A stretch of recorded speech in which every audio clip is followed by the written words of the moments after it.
लगाओगे तो दोस्तों नमस्कार, मैं अनिल कुमार आप सभी का अपने परिवार अड्डा 24/7 पर स्वागत करता हूं। कैसे हो आप लोग? उम्मीद करता हूं सभी लोग अच्छे होंगे, पढ़ाई लिखाई आपकी बेहतर तरीके से चल रही होगी। ठीक है, तो पिछली क्लास आपने अच्छी तरीके से समझी होगी।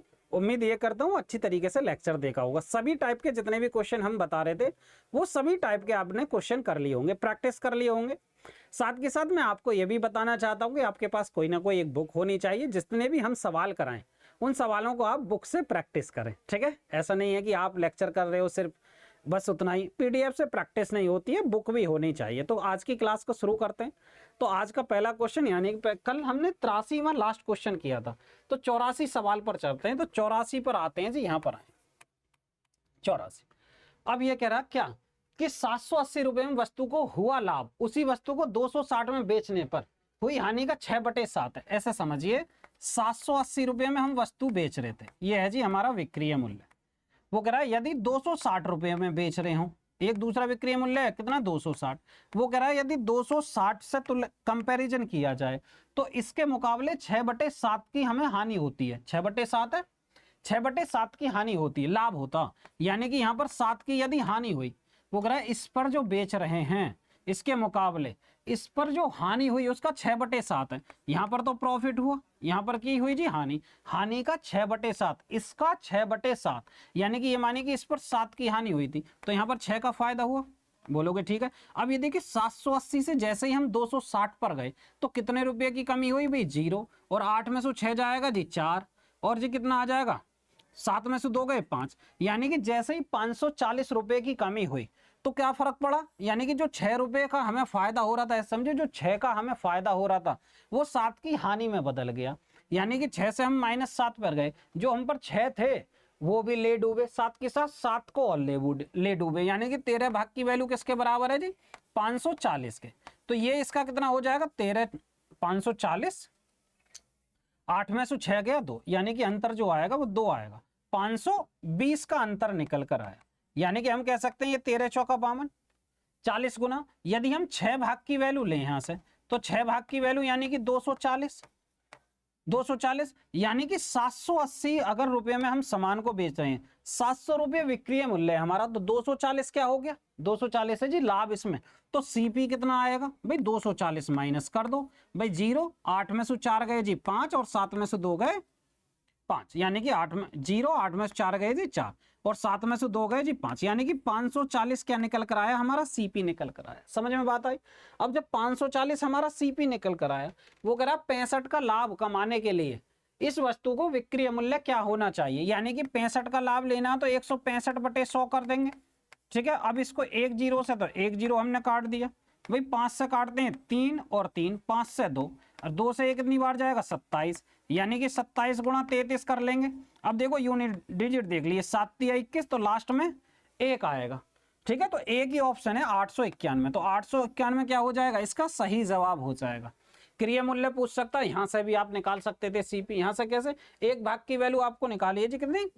40, तो 7 भाग की वैल्यू लेंगे तो कितना हो जाएगा इसका? 40 गुना 7 चौक 28, यानी कि 260 में अगर हम बेच रहे हैं तो 7 की कमी हो रही है, यानी कि हानि हो रही है, तो 280 इसमें अगर जोड़ दें, 7 की वैल्यू कितनी है? 280, 260 में अगर हम वस्तु को बेच रहे हैं तो 280 की हानि हो रही है, तो 280 हम जोड़ना देंगे तो फिर भी कितना आएगा? 0, 8 से 14, 4 1 5, यानी कि 540 क्या हो गया? हमारा सीपी हो गया। समझ में आई ना? किसी भी कंडीशन से आप सवाल को कर सकते हो। उसके बाद आइए 85। देखिए 85 में क्या दिया हुआ, ध्यान से समझना, थोड़ा लैंग्वेज बढ़िया। वस्तु ए का विक्रय मूल्य इसके क्रिय मूल्य से 25% अधिक है, वस्तु बी का विक्रय मूल्य ए के विक्रय मूल्य से 60% अधिक है, तथा वस्तु बी को इस मूल्य पर बेचने पर हुई हानि 33.3% है, तो वस्तु बी का क्रिय मूल्य ए के क्रिय मूल्य से कितना प्रतिशत अधिक है? ध्यान से समझो, उसने क्या, ये जो ए का विक्रय मूल्य इसके क्रिय मूल्य से 25% अधिक है, एक ही बात कर रहे हैं, एक ही बात कर रहे हैं, तो इसका जो सीपी है, सीपी और इसका एसपी, ये कह रहा कि भाई इसका जो एसपी है यानी कि जो विक्रय मूल्य है ए का जो विक्रय मूल्य और जी विक्रय मूल्य, वो कह रहा 25% अधिक है, तो मैं कह सकता हूं 25% 1/4 होता, अगर ये 4 है तो ये कितना हो जाएगा? 5। ठीक है, या ऐसा कर लेना भाई 100 और विक्रय मूल्य कितना 125 लाभ के साथ, तो ये 4 और ये 5, बोलोगे ठीक है 4 5। अब आगे क्या कहा, आगे कहा बी का विक्रय मूल्य ए के विक्रय मूल्य से 60% अधिक है, यानी कि बी का जो क्रय मूल्य है इससे 60% अधिक है। 60% किसका जी, बी का क्या विक्रय मूल्य 60% अधिक, तो 5 का 60% कितना आएगा जी, 5 का 60% भाई 6 पंजे 30, या 5 का ही 160% निकाल दो भाई, 16 पंजे 80 यानी कि 8 हो जाएगा। यहां तक बात सुन भाई। अरे भाई 5 का कितना है 60% अधिक है, या तो 160% निकालिए, 16 पंजे 80 800 हो गया, परसेंट को हटाएंगे 2 जीरो खत्म 8 हो गया। या ऐसा करिए 5 का पहले 60% निकालिए, इसका 60% कितना 3, इसमें जोड़ दिया 8 निकल कर आया किसी भी तरीके से। अब सवाल में क्या कहा, सवाल में ये कहा जैसे ही 8 रुपए में वो सामान को बेचता अभी, तो उसे 33 सही 1/3% की हानि होती है। 33 सही 1/3% की किसको हो रही है, हानि। तो यानी कि ये 33 सही 1/3% की जब हानि हुई, यानी कि हम कह सकते हैं कि भाई 3 का माल था तो उसमें बेच दिया कितने में, 2 में बेच दिया। भाई 3 का माल था, जब 3 का माल था 33 से 1/3% का लॉस हो रहा किससे जी, बी। अगर हम कहें बी का सीपी जो 3 था, 1 की हानि हुई, 1 की हानि पहले पूरा फ्रैक्शन लिख देता हूं, यानी कि 1/3, यानी कि अगर 3 सीपी है बी का तो बेचा कितने में, 2 में। बोलोगे ठीक है सर 2 में बेच दिया, तो ये इसका कितना जी 4 गुना, 4 गुना ना। अगर मैं कहूं बी है ये, तो बी का सीपी कितना निकल कर आएगा भाई, सीपी भी इसका 4 गुना होएगा, यानी कि 4 गुना यानी कि 12। समझ में बात आई भाई, ये कितना हो जाएगा 12 हो जाएगा भाई, इसका सीपी ये कितना हो जाएगा 12। जब 12 हुआ, अब इसका बी का सीपी कितना है 12 और ए का कितना 4। अब ए का सीपी, ए का जो सीपी है और ये कह रहा बी के सीपी में, हमें इन दोनों की बात करनी है, यानी कि क्रिय मूल्य, कि बी का क्रिय मूल्य ए के क्रिय मूल्य से कितना प्रतिशत अधिक है। ए का कितना जी 4, और जबकि बी का कितना निकल कर आया 12, 12 ही तो आया ना। ये कितना ज्यादा 8, किससे जी 4 से, और मल्टीप्लाई 100, 4 दूनी 8, यानी कि कितना ज्यादा हो गया जी 200% ज्यादा हो गया। समझ में बात आई, तो इसका क्रिय मूल्य कितना अधिक आया जी 200% अधिक। ठीक है, समझ आया, समझ आ गया। नेक्स्ट पर चलते हैं। 86 देखिए, सुरेश को एक कंपनी से भुगतान के रूप में 1 वर्ष के लिए 1800 रुपए तथा एक मोबाइल फोन मिलने का वादा किया गया। कंपनी से मिलते जी 1 साल के 1800 एक फोन मिलता। कुछ कारणों की वजह से 18 महीने पश्चात उसने कंपनी छोड़ दी, ठीक है जी, तो उसे 1100 रुपए तथा समान मोबाइल फोन के रूप में भुगतान मिला। यदि वह इस मोबाइल फोन को अपने मित्र को 65% के लाभ पर बेचता, इधर 65% के लाभ पर बेचता, तो सुरेश के लिए उस मोबाइल फोन का विक्रय मूल्य क्या है। सुरेश की बात है समझो भाई, वो कंपनी में काम कर रहा, तो उसे क्या शर्त थी जी 1800 रुपये मिलेंगे और एक मोबाइल फोन मिलेगा। ठीक है, पीएच लिख दिया। ठीक है, अब वो कह रहा कि भाई उसने 8 महीने में वो छोड़ दी कंपनी, तो यानी कि 1 महीने में कितना मिलेगा बटे 12, और वो कह रहा 8 महीने में जो भी मिला, वो कह रहा 8 महीने में कंपनी से उसे क्या मिले जी 1100 रुपये, 1100 रुपये मिले और एक मोबाइल फोन मिला, यानी कि हम ये कह सकते हैं ये इसके बराबर है। भाई पूरी साल में 1800 प्लस का फोन, 1 महीने में इतना, 8 महीने में इतना मिला, जबकि कंपनी वाले कह रहे हैं 1100 और प्लस का क्या मिला, एक मोबाइल फोन। 4 से काटेंगे 3, 4 से काटेंगे 2, 2 की गुणा इसमें कर दीजिए, हो जाएगा 3600 और प्लस का 2 पीएच मैंने लिख दिया। 3 का ये हो जाएगा 3300 और प्लस का कितना आया 3 पीएच। अब समझिए, ये 2 को उधर लेकर जाएंगे, 3300 को इधर लेकर आएंगे, यानी कि फोन की कीमत कितनी आई, फोन जो था वो 300 रुपये का था, बहुत सस्ता था जी। ठीक है, कोई सेकंड हैंड होएगा पुराना नोकिया वोकिया का 1108 जो चलता था। अब देखो सुरेश के लिए इस मोबाइल फोन का विक्रय मूल्य बताइए, विक्रय मूल्य 65% लाभ के साथ, तो विक्रय मूल्य क्या है उधर लिखे देता हूं। चलो, इस 300 का विक्रय मूल्य निकालना, 300 इधर देखिए यहीं पे लिखने में फायदा, वो कह रहा है विक्रय मूल्य बताइए, तो 300 का 65% लाभ के साथ 165/100, यानी कि इससे ये कट गया, 3 पंजे 15, 1 3 छिंग 18 और 1 19, 1 3 1 4, 495 निकल कर आया। 495 क्या हो जाएगा जी, उसका विक्रय मूल्य निकल कर आया। समझ में बात आई। 3 का मल्टीपल है तो देख ली, 3 से तो नहीं कट रहा, पर 3 से तो भाई 17, इनका अंकों का योग 17 हुआ, इनका 12 हुआ, नहीं भाई ज्यादा ऑप्शन आगे 87 पर आई है। अरे भाई प्रकार ए के 32 कुर्सियों का क्रिया मूल्य 992 रुपए। प्रकार बी के 96 मेजों का क्रिया मूल्य कितना जी 3264। प्रकार बी की एक कुर्सी तथा बी की एक मेज का विक्रय मूल्य कितना का योग है 132। प्रकार बी यानी कि बी की मेजों के बीच बेचे जाने पर कमाया गया लाभ 50% है। यदि बी प्रकार हमें सवाल में पहले दे दिया, यदि बी प्रकार की एक कुर्सी का विक्रय मूल्य प्रकार ए की एक कुर्सी के विक्रय मूल्य के समान है तो प्रकार ए की 36 कुर्सियों के बेचने पर कितना लाभ होगा। समझ में आए? देखो ये बड़ा सवाल है तो मैं थोड़ा कम लिखूंगा जितना भी हो सके। अब ये देखिए ए की 32 कुर्सियों का क्रिया मूल्य कितना है ए, यानी कि ए की जो वस्तु थी उनका सीपी देखो, सीपी यानी कि सीपी की बात कर रहे हैं किसके लिए, ए के लिए। अब कुर्सी की बात कर रही है, कुर्सी की बात कर रहे हैं तो भाई चेयर मान लेते हैं कुर्सी, यानी कि एक चेयर का जो मूल्य है, एक चेयर का मूल्य ऐसे करते हैं, सीपी की कहानी चल रही है और ए के लिए चल रही है। ए की वो कह रहा 32 कुर्सी हैं तो हम एक चेयर का मूल्य लेंगे तो क्या करेंगे भाई 32 कुर्सी, वो कह रहा है 992, तो 992 बटे 2 करेंगे बटे 32 कुर्सी का मूल्य ये है तो एक के लिए 32 से भाग करेंगे। बोलो कि ठीक है भाई, 16 दूनी 16 छिक्का 96, 16 दूनी 32 और 16 दूनी 32, यानी कि ये कितना आ गया 31। ए की एक चेयर का मूल्य 31 रुपए निकल कर आया। अब इसी तरीके से वो कह रहा बी की 96 मेजों का क्रिया मूल्य, यानी कि ये भी सीपी की बात चल रही है, बी की यानी कि किससे जी, एक किसका, एक मेज का, यानी कि एक टेबल का मूल्य लेंगे। वो कह रहा 3264 है, 3264 भाग करो जी 96 से तो कितना आएगा 16 दूनी 32, 16 चौका 64 और 16 छिक्का 96, 6 तिया 18 और 6 चौक 24। तो हम इस बात को इतना लिखते हैं सिर्फ, ये आएगा जी 31, यहाँ मैं 31, ये यहाँ पर 31 आया, इसको भाग करने के बाद 34 आया, 34। ये इस वजह से लिखा क्योंकि सवाल थोड़ा लैंग्वेज बड़ी है तो हो सकता है जगह कम पड़ जाए। अब समझो 34। अब आगे कहिए कि बी की एक कुर्सी तथा एक मेज का विक्रय मूल्य, यानी कि बी का जो दिया हुआ, बी का एक कुर्सी का क्रिया मूल्य और इतना, अगर हम समझो बी का कितना दिया, विक्रय मूल्य की बात चल रही है बी की, यानी कि ये विक्रय मूल्य की बात है किसके लिए, बी की। बी की वो कह रहा है कि एक कुर्सी और एक टेबल का विक्रय मूल्य कितना है 132, यही तो कहा 132। तो बी का एक टेबल का कितना जी 34, क्रिया मूल्य तो 34 है पर वो कह रहा विक्रय मूल्य 132 है। वो कह रहा कि प्रकार बी की मेजों के बेचे जाने पर कमाया गया लाभ कितना जी 17%, यानी कि बी का क्रिया मूल्य कितना जी एक टेबल का 34 रुपए, वो कह रहा 50% के लाभ के साथ बेचते हैं तो इसका 50% कितना आएगा 17, यानी कि 17 इसमें जोड़ेंगे तो 51, इसका विक्रय मूल्य कितना निकल कर आया 51 निकल कर आया। बात समझ में आई? जो वस्तु 34 रुपए की थी वो 50% के लाभ के साथ कितने 51 बेच दी, इसका 50% आधा जोड़ दिया ना हमने 17, भाई 34 और 17 51 में बेच दिया।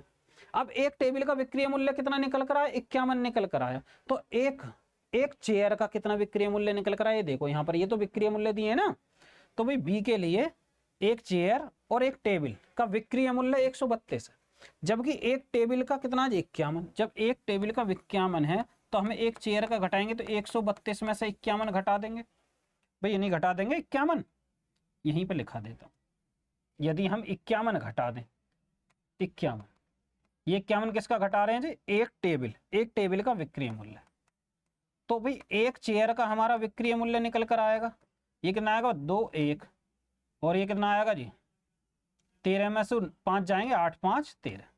यहां तक बात सुन भाई, फिर से समझो, एक चेयर का क्रिया मूल्य एक वस्तु का ये आया जी 31, बी के लिए एक टेबल का क्रिया मूल्य 34, पर इसको बेच रहे हैं 50% के लाभ के साथ 51 में बेचेंगे, यानी कि बी का जो बी प्रकार की जो थी एक टेबल का विक्रय मूल्य 51, वो कह रहा बी प्रकार की एक कुर्सी और एक टेबल का विक्रय मूल्य 132, तो एक टेबल का विक्रय मूल्य 51 है तो एक कुर्सी का विक्रय मूल्य कितना है 31। अब आगे आओ, यदि बी प्रकार की एक कुर्सी का विक्रय मूल्य प्रकार ए की एक कुर्सी के विक्रय मूल्य के समान है, विक्रय मूल्य के समान, ये कह रहा है जो बी की एक कुर्सी का जो विक्रय मूल्य आया ना निकल कर, ये किसके समान है जी, ये है जी ए के विक्रय मूल्य के समान, यानी कि ए की जो एक कुर्सी है उसका विक्रय मूल्य भी 81 है, ठीक है।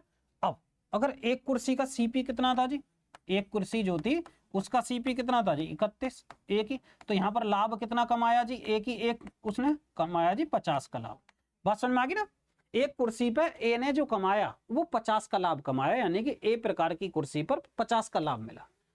वो कह रहा तो ए प्रकार की 36 कुर्सियों पर लाभ, ए प्रकार की 36 कुर्सियों पर लाभ कितना का होगा, यानी कि हमें अब ये पता चल गई भाई एक पर लाभ हुआ 50 का, तो 36 पर कितना होगा, 36 पंजे 180, तो 1800 आना चाहिए, 1800।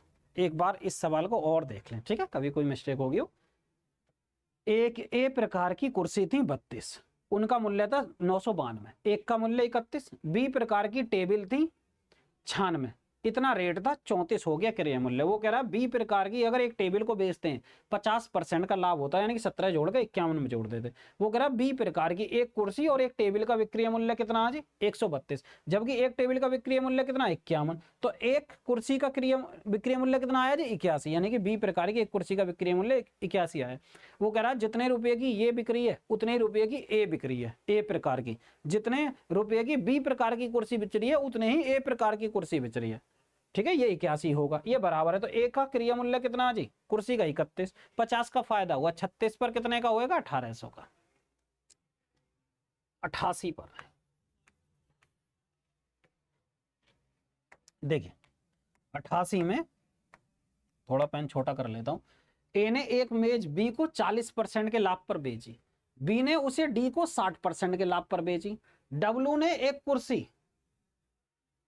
एक कुर्सी एक्स को 20% की हानि पर बेची, एक्स ने पी को 30% की हानि पर बेची, तथा अंततः पी ने जी को 50% की हानि पर बेची। वह मूल्य जिस पर डी ने बी से मेज खरीदी तथा वह मूल्य जिस पर पी ने एक्स से कुर्सी खरीदी वो समान है।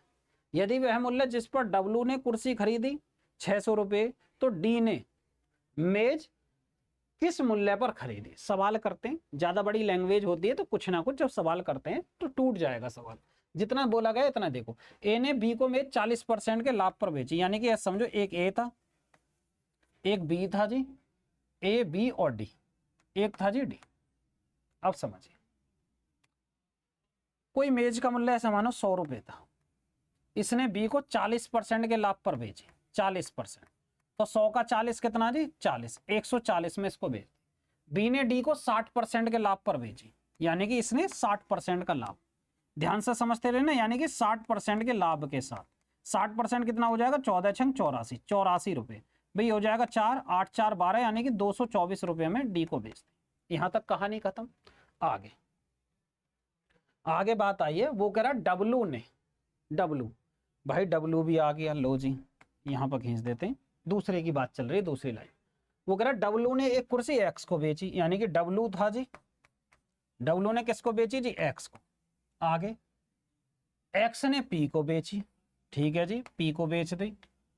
फिर कहा जी पी ने जी को बेची, अब तो ना कोई, पी ने जी को बेच दी, अब तो नहीं है कोई, जी को हानि, बस इतनी कहानी है। बस ये देखो डब्लू ने कुर्सी एक्स को 20% की हानि पर बेची, अगर ये 100 है तो 20% की हानि के बाद हम कह सकते हैं कि 80 में बेचा होगा, बोलोगे ठीक है सर।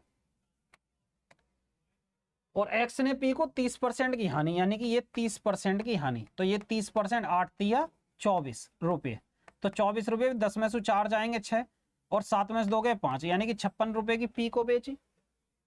अब वो कह रहा पी ने जी को 50% की लाभ हानि पर बेची, 50% की हानि, ये 56 और यहां पर फिर है जी 50% की हानि, तो इसका 50% जस्ट आधा हो जाएगा, तो यानी कि 28 में बेचे। यहां तक समझ में आई बात, बोलोगे ठीक है जी, यहां तक सब कुछ क्लियर, यहां तक तो सब कुछ आसान है। वह मूल्य जिस पर डी ने बी से मेज खरीदी, डी ने जो है बी से मेज खरीदी, जिस मूल्य पर डी ने बी से मेज खरीदी, वह मूल्य जिस पर पी ने एक्स से खरीदी, पी ने एक्स से खरीदी, इस वाले पी ने एक्स से खरीदी वो समान है। यानी कि हम ये कह सकते हैं जो भी यहां पर आएगा, जो भी रेट यहां आएगा, यानी कि जो इसने खरीदी और जो इसने खरीदी, इन दोनों का मूल्य समान है, इन दोनों का मूल्य समान है, यानी कि इनका मूल्य समान रुपए था, इनके समान रुपए खर्च हुए। यहां तक समझ में आ गया, ठीक है। अब आगे चलते हैं। वो कह रहा है आगे जिस पर डब्लू ने कुर्सी खरीदी 600 रुपये थी, तो डब्लू ने कितने में खरीदी? 600 रुपये। इसने खरीदी जी 600 रुपये में, तो हम कह सकते हैं ये 600 रुपये में जब खरीद रहा है तो ये इसका 6 गुना हो जाएगा। बोलोगे ठीक है, इन दोनों का रेट समान है, जब इनका समान है तो भाई इसका ही निकाल लेते हैं, क्योंकि इस वाले रेशो में पड़ गया। इधर तो हमें कुछ पता ही नहीं है, इधर बेवजह की अपना दिमाग क्यों लगाएं। तो इसका 6 गुना लिखा रही है, तो इसके कितने खर्चे? 6 चंग 36, 6 पंजे 30 और 3 33, तो 336 रुपये हुए। 336 रुपये है आंसर।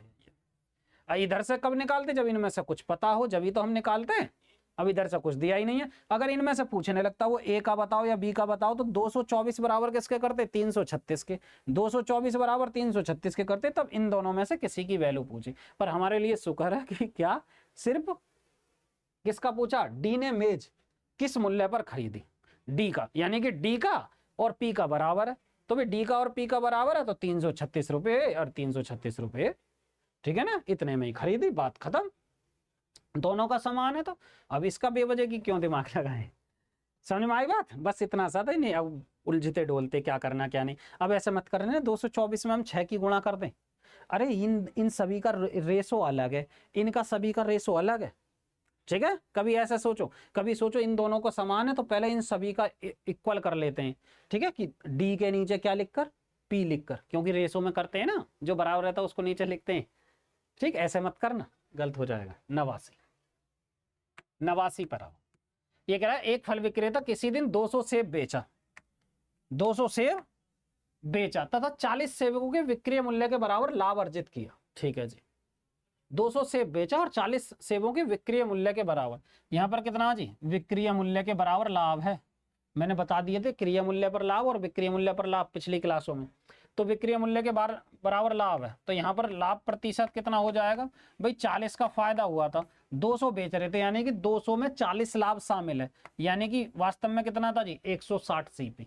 और ये कितना होगा? 4 चौक 16, यानी कि मल्टीप्लाई 100 करके दिखा देता हूँ, 4 चौक 16, ये हो जाएगा हमारा 25% का प्रॉफिट। अब आगे आइए, अगले दिन वह 200 सेब खरीदा तथा 40 सेब के विक्रय मूल्य के बराबर हानि हुई। विक्रय मूल्य के बराबर क्या हुई जी? हानि हुई। अब वो कह प्रतिशत लाभ बताइए, 40 सेब के विक्रय मूल्य के बराबर हानि हुई, यानी कि जब हानि हुई 40 सेब के विक्रय मूल्य के बराबर। ये बेचा है, यहां पर भी खरीदा नहीं, बेचा, ये बेचा कर लीजिए, ठीक है। 40 सेब के विक्रय मूल्य के बराबर हानि हुई। जब विक्रय मूल्य के बराबर हानि हुई तो यहां पर कितना कर देंगे भाई? 40 और बटे कितना जी? ये हो जाएगा 240। 40 सेब के बराबर हानि हुई, यानी कि जब 200 रुपये का हम माल बेच रहे हैं तो 40 की हानि हो रही है, यानी कि सामान कितना था? 240 का। तो हम कह देंगे मल्टीप्लाई 100, 4 छंग 24, ये हो जाएगा जी 16 सही 2/3%। जब 16 सही 2/3%, इन दोनों में अंतर कितने का आया बताइए? इन दोनों पर कितने का अंतर आया जी? भाई 25 में से आप 17 घटा दो, 25 में 17 घटाएंगे 8, और इस 3 में से 2 घटा दो, 1/3, यानी कि 8.33% आएगा जी अंतर, ठीक है। दोनों परिस्थितियों में प्रतिशत लाभ प्रतिशत हानि के बीच में जो अंतर पूछा वो निकलेगा। क्वेश्चन नंबर 90 पर जितने अपने लाभ हानि को विक्रय मूल्य पर परिकलित कर रहा है। जितेन नाम है, जितन कुछ भी समझ ले, नाम है किसी का भी। जितेन ने एक वस्तु जी को 20% के लाभ पर बेची तथा जी का क्रिया मूल्य 1200 रुपये। प्रेम अपना लाभ या हानि क्रिया मूल्य पर करता है। समझो कोई जितेन था, जी बना देते हैं, जी जितेन, ये अपना लाभ और हानि किस पर करता है जी? विक्रय मूल्य पर परिकलित करता, क्रिया मूल्य पर। तो यानी कि 20% लाभ के साथ बेची, तो समझना 20% का लाभ, यानी कि ये कितना हो जाएगा हमारा? 1/5। अब विक्रय मूल्य पर हो रहा लाभ और हानि, विक्रय मूल्य पर लाभ और हानि, तो ये हमारा विक्रय मूल्य होएगा, क्योंकि विक्रय मूल्य पर ही तो कह रहा है लाभ और हानि। तो अगर हम कहें कि एसपी जो है विक्रय मूल्य हमारा 5 था, विक्रय मूल्य क्या था जी? हमारा 5 था। सीपी और एसपी की बात अगर हम करते हैं, सीपी और एसपी, तो विक्रय मूल्य हमारा 5 है, जबकि 1 का लाभ हो रहा था, यानी कि वस्तु कितने की थी? 4 की। समझ में आई ना भाई? 5 में हम बेच रहे थे, उसमें 1 रुपये लाभ का शामिल है, तो कितना जी? 4 रुपये सीपी हुआ। और जबकि वो कह रहा है इसका क्रिया मूल्य 1200। यदि हम कहें कि भाई इसका क्रिया मूल्य 1200, तो ये कितना हो जाएगा? इसका 3 गुना। 1200 4 तिया 12। आगे पूछते हैं, आगे और थोड़ा पढ़ लेते हैं सवाल को। प्रेम अपना लाभ क्रिया मूल्य पर परिकलित करता। प्रेम ने एक वस्तु 1125 रुपए में 25% की हानि पर बेच दी।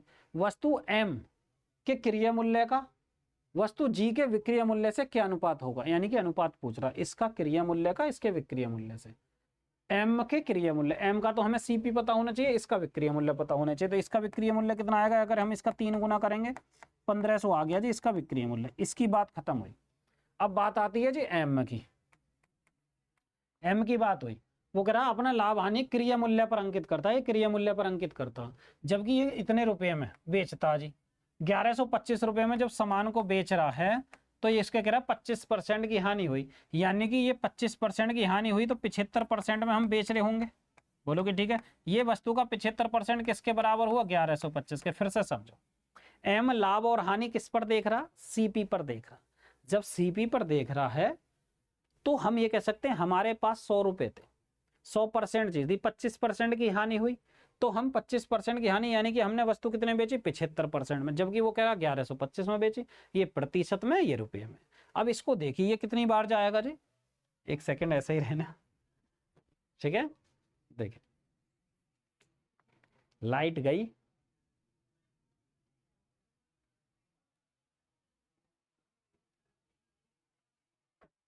देखिए यह है। अब ये देखो कितनी बार जा सकता है, ये 75 है। और ये अगर हम करें देखो 15 सत्ते 105, 15 पंजे 75, 15 पंजे 75, 5 15 सत्ते 105, यानी कि इसका और 7 5 12 हो जाएगा, 15 गुना हो गया।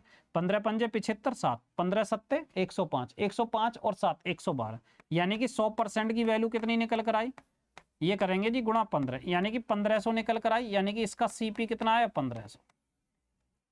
सवाल में पूछा क्या, सवाल में ये पूछा वस्तु एम का क्रिया मूल्य, यानी कि जो एम था उसका तो हमें देखना जी सीपी, सीपी, और वस्तु जी के विक्रय मूल्य, यानी कि जी जो है इसका देखना जी हमें विक्रय मूल्य। समझो एम का क्रिया मूल्य कितना आया, 1500, और जी का विक्रय मूल्य कितना आया जी, विक्रय मूल्य ये रहा, इसका भी 1500। तो इन दोनों को काटेंगे तो कितना आ जाएगा, 1:1 आ जाएगा, 1500 से 15 कट जाए, 41 पर आइए। एक दुकानदार लागत मूल्य पर 540% लाभ कमाता, यदि लागत मूल्य में 60% की वृद्धि होती है और जबकि विक्रय मूल्य समान रहता तो नए लाभ एवं विक्रय मूल्य का अनुपात क्या होगा, आपको ये बतानी है। बताइए जी कितना निकल कर आएगा। ये थोड़ा आसान फंस गया देखिए अगर हम कहें सीपी हमारा 100 रुपए था, 540 का फायदा हो रहा था, 100 का 540 540, यानी कि 640 हमारा विक्रय मूल्य हुआ।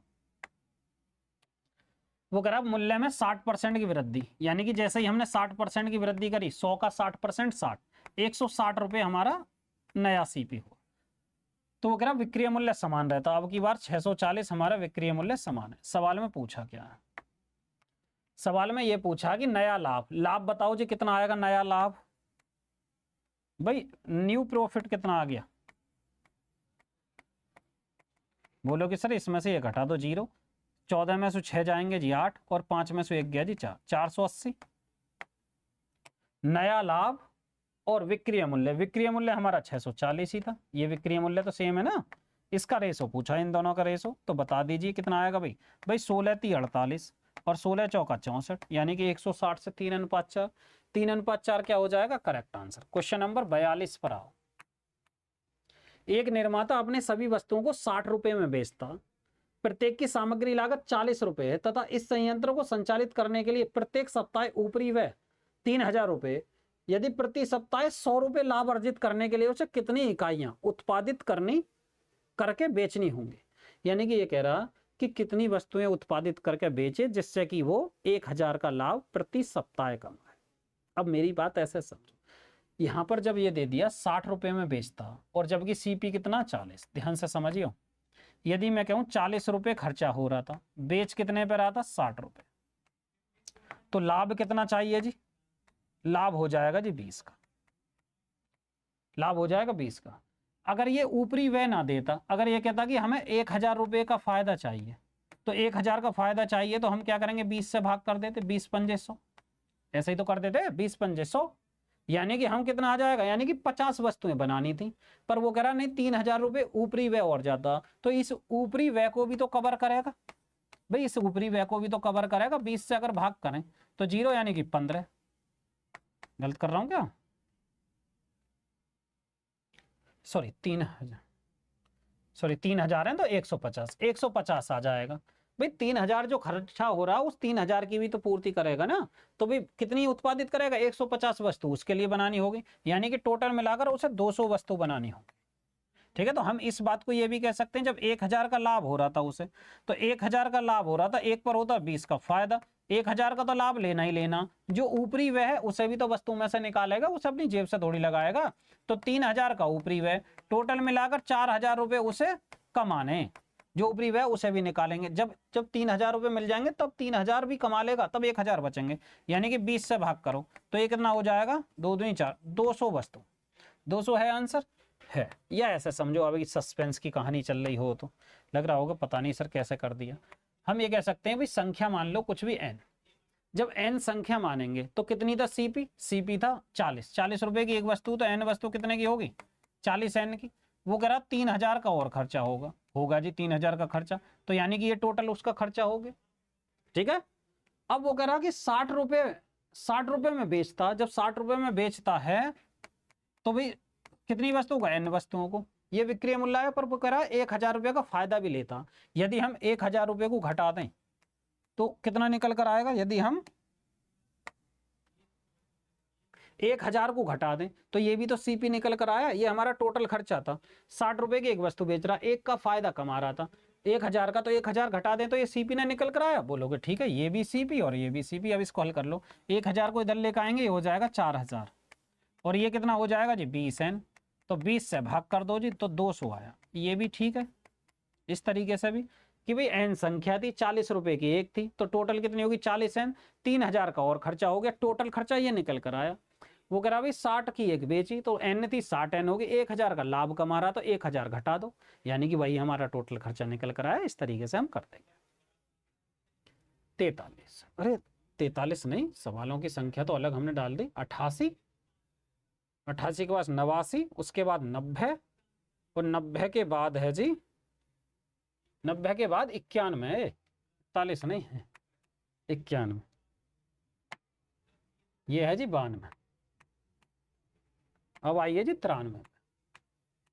ठीक है, अब देखो एक घड़ी के बेचने पर पंकज ने 20% की हानि हुई, 27 रुपए अधिक में बेचता तो 10% का लाभ होता। ये तो आसान फंस गया जी, 20% की हानि हो रही थी पहले,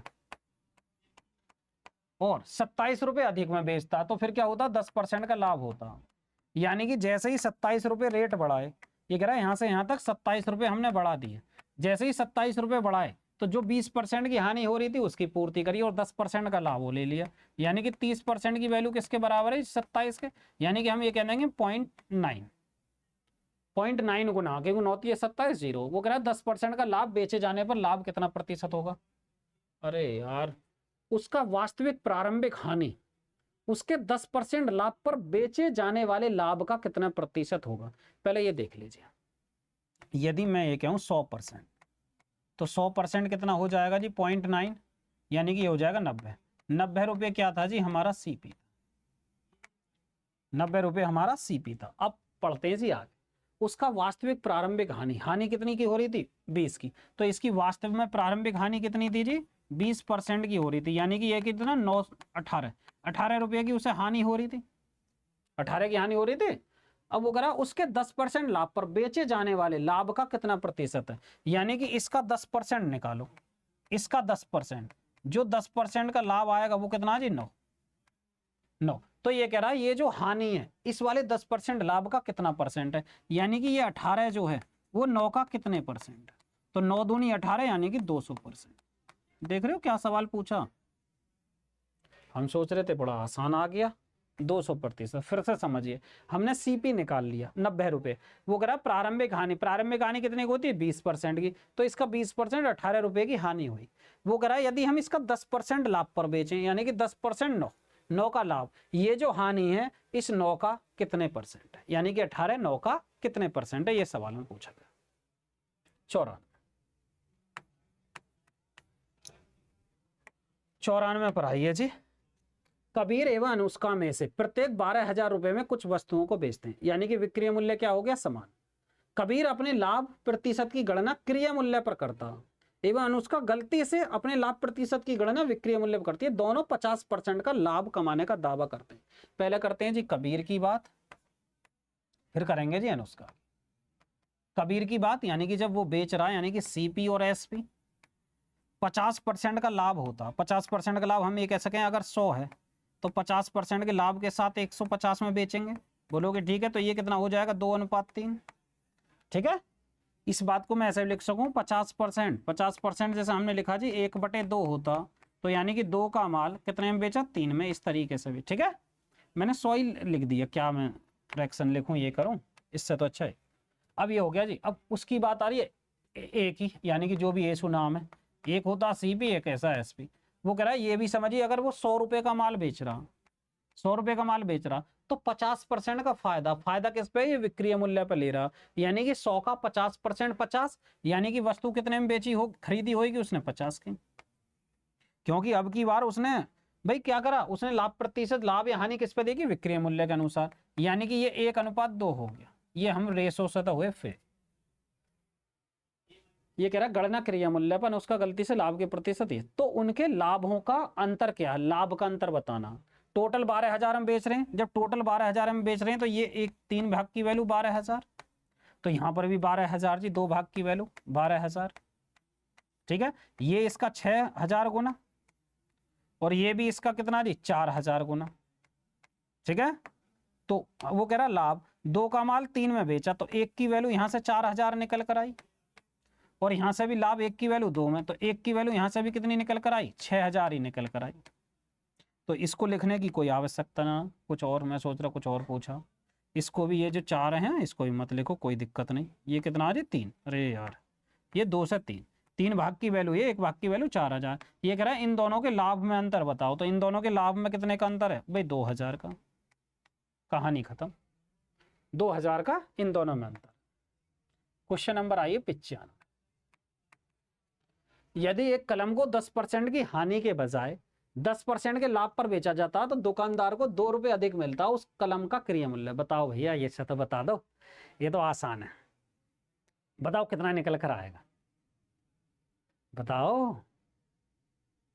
देखिए 10% की हानि से हम 10% के लाभ पर गए, यानी कि ये 10% की हानि और ये 10% का लाभ।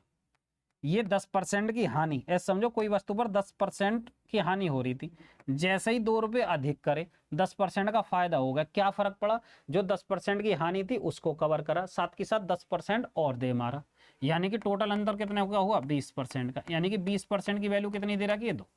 वो कह रहा क्या जी 100% निकालना, तो 20 पंजे 100 और 2 पंजे 10, 100%। ये ऐसा कर लेना, दिमाग में चल रही, यानी कि ये 1/10 गुना, तो 100% की वैल्यू 1/10। ठीक है, ये लिखने की क्या लिखूं, इसे सीधा लिख दीजिए, क्या लिखा, 100%। 100% किसके आ जाएगा जी, ये इसका 5 गुना, ये इसका 5 गुना, तो 2 पंजे 10, ये भी इसका 5 गुना। समझ में बात आई। 10 96 पर आइए।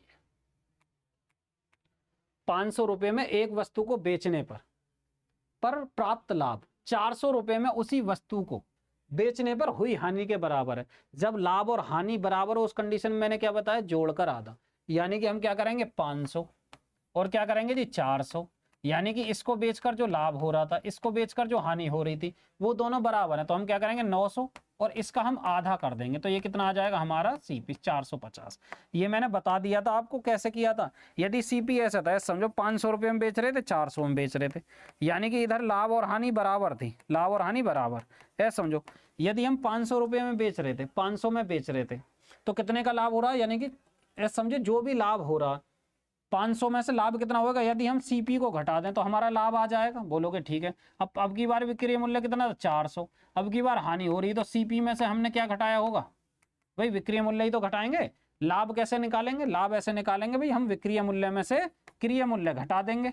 और हानि कैसे निकालेंगे, हानि ऐसे निकालेंगे सीपी माइनस एसपी, क्योंकि जब लाभ होगा एसपी में सीपी घटाएंगे, जब हानि होगा सीपी में से एसपी घटाएंगे।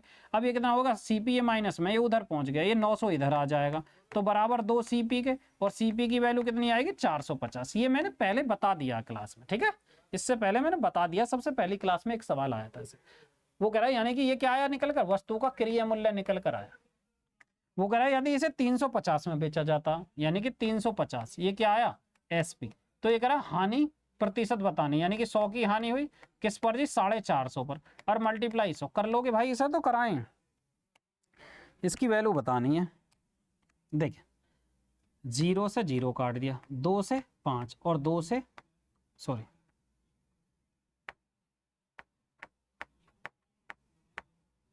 0 से 0, अरे क्या हो गया,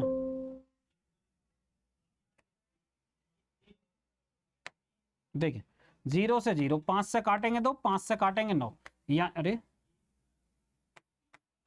200 बटे 9 आएगा, ठीक है।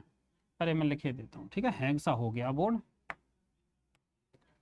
100 का हानि हुई, 450 का माल 350 में बेचा, किस पर जी 45, इस पर 450 पर मल्टीप्लाई 100, 5 से काटेंगे, 5 से 2, 5 से 9, तो कितना आएगा जी 200 बटे 9। जब इसको हल करेंगे भाई 9 दूनी 18, 2 9 दूनी 18, 22.22, 97 पर आई, 97। देखिए ये कह रहा है एक वस्तु को उसके विक्रय मूल्य के, एक वस्तु को उसके विक्रय मूल्य के 11/25 में बेचने पर, यानी कि विक्रय मूल्य के 11/25, विक्रय मूल्य यानी कि ये एसपी 11/25 बेचने को दुकानदार को 34% की हानि हो रही है, यानी कि इसमें बेच रहे हैं 11 में, यदि 11 में बेच रहे हैं 34% की हानि हो रही है। 100 रुपए अगर माल था, 100 में से 34 घटाओ, यानी कि 66% में हमने बेचा, यानी कि ये कितना है जी, इसका 6 गुना। सवाल में क्या पूछा, सवाल में ये कहिए यदि वह इसे मूल विक्रय मूल्य के 80% पर बेचना चाहता, यानी कि मूल विक्रय मूल्य कितना था हमारा 25, क्योंकि वो ये कह रहा ना किसी वस्तु के विक्रय मूल्य के 11/25 में बेचते हैं, यानी कि मूल विक्रय मूल्य 25 है, 11 में बेचते हैं, 34% की हानि होती है, यानी कि 100 का माल 66% में जाता है। समझ में आई बात। अब वो कह रहा है इसके 80% में बेचिए जी, मूल विक्रय मूल्य के 80%, यानी कि इसका 80% कितना आएगा, 25 × 200, यानी कि 20। यदि 20 में बेचा जाए तो गुणा 6 करेंगे, 120% होएगा, यानी कि ये कितना हो गया, 100 से 20 ज्यादा में बेचा, यानी कितने में बेच गया, 120% में, तो 20% का प्रॉफिट आया। इसमें ज्यादा 3-5 आंक करते तो ये सबसे बेस्ट तरीका, ठीक है। अरे भाई 11 भाग की वैल्यू 66, 1 की 6, वो कह रहा 20 में बेच रहे हैं 80% में, तो 120, यानी कि 20% का फायदा। इसमें ज्यादा दिमाग लगाओगे तो उलझते फिरोगे। 98। देखिए यदि किसी वस्तु का अंकित मूल्य क्रिया मूल्य का 5/4 है, 5/4, समझो एमआरपी जो है सीपी का इतना और विक्रय मूल्य एमआरपी का इतना है, समझो